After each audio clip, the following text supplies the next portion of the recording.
I'm gonna try to make this quick, even though I know it won't be. I'm sick and tired of you Game of Thrones book readers. Like, to the point where I've literally gotten to arguments with family members that'll read the book of Game of Thrones and then try to say what's not happening in the show when I say all the time the show don't have shit to do with the books. It's like you book readers just won't accept this shit. And if you won't accept it, then argue with fucking George Martin in his Twitter fucking blog or some shit. Don't argue with me on YouTube.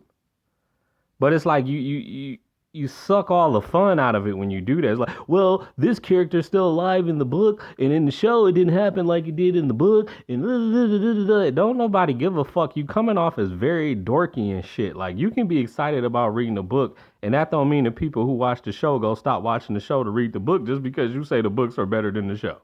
That's your fucking opinion. Everybody entitled to their opinion, and opinions are like assholes. Everybody got one. So just let's not fuck it up.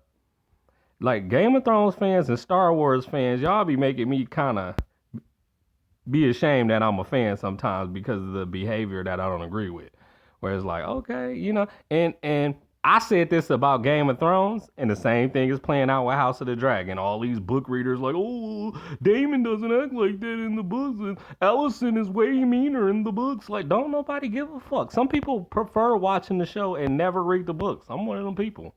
And it's always been that way. I can give so many examples. Growing up in school, when a teacher like, oh, today we're going to watch the movie of the book we read last week, I'll be like, great. Because then I know I could just sit there and go to sleep. They go turn the lights off. The teacher ain't going to fuck with me. And then it's going to be like, okay, they might question you about the movie. So, but I'm good. I'd watch the movie before I even read the book. So it's always been that way with me.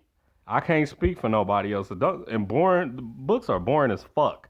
Anything over 300 pages, no thank you. That's why I haven't read the Twilight books, them 500-page books. I haven't read George R. R. Martin books, them 500-page books, and the Harry Potter shit, them 500-page books. I lose my attention span after 300 pages. That's why I prefer the audio books. But it's just like, y'all stop killing the vibe, man. Please stop killing. Like, everybody want a peaceful, fun experience on YouTube. Don't nobody want to be arguing with some fucking dorky ass book reader. And if you that person was like, well, this happened in the books and that happened in the books and oh, in the books. Did you read the books? Oh, you didn't read the book? Oh, that's crazy. You need to read the book. Like, at this point, when they do it, it's been so many people to do it. I've been on YouTube since 2016 that I know everything that happened in the goddamn books. So really, at this point, it ain't no point in me buying the books. Y'all done told me everything that happened in the books in the comment sections. Where it's like, oh, I'm not going to argue with you. But even though I say I'm not going to argue with you, they have full fucking paragraphs of what happened in the books. It's like, oh my God. Some of you people just don't even understand that you a fucking troll and got nerve to be calling other people trolls. That's trolling. Whenever you force feeding me something I don't want to eat. I don't want to know. I don't want to hear. Damn.